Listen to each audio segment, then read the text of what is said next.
What's up, everybody? Welcome back to Pens and Tea. My name's Carrie and I got some dishes to do.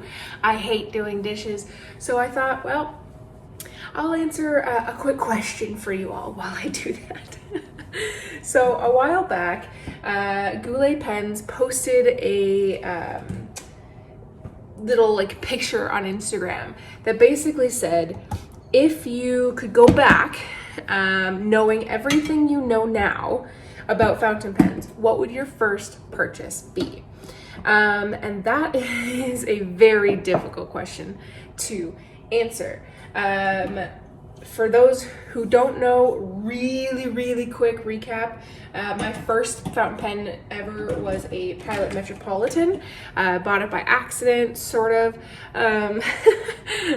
And I hated it at first, and then I learned to love it, clearly. So, quick water break. So I hated it at first, and then I learned to like it.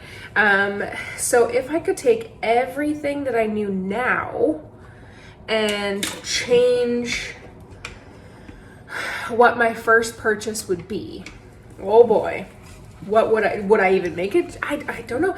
It's one of those differences, well, does this mean that you wouldn't have tried everything that you've tried since then? The whole journey question, butterfly effect type thing. But I think the basic principle is not supposed to be so complicated. I think it's just one of those, what would you tell yourself if you could talk to yourself now in the past for when you first started getting into it? I don't know how to say this, but I think you know what I mean, even though I'm doing a terrible job explaining it. What would your first pen purchase be now? I really think that if I had to change it, I would probably...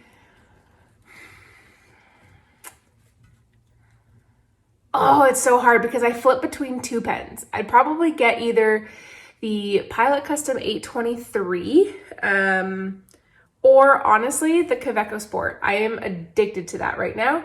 I'd probably do the Sport, and here's why. It's cheap. You can try basically any ink with it. As far as if it happens to degrade the pen, it's cheap, so you can pick up a new one. And you can kind of pack it away, do whatever you want with it. Whereas the Pilot 823, you'd have to keep a little bit, better protection of. Yeah, I think those are the two pens I would go with.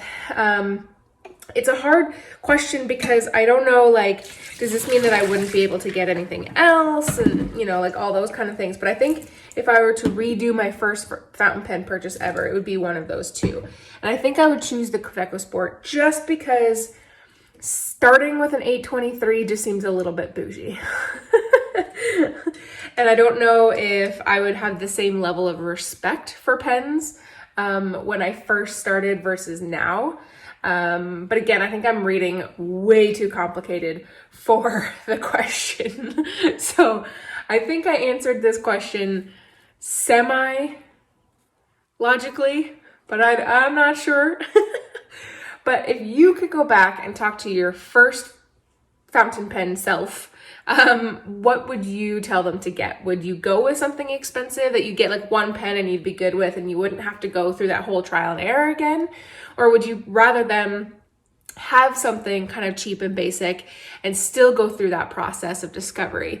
Because after all, that's the fun part of this pen. I've been in this hobby for years and years now, and I still discover new things about pens pretty much every time I pick one up. So that's the fun. So I don't know. It's a complicated question. It's a really complicated question. But if you can, what would be your first fountain pen purchase and why? Let me know in the comment section down below. Guys, thanks for watching this video. If you like it, hit that like button. If you really liked it and haven't done so already, do hit that subscribe button. New videos come out every Monday and Friday, and the occasional Q&A on Tuesday. Guys, thanks for watching. I appreciate it. Stay safe, and I'll see you next time. Bye.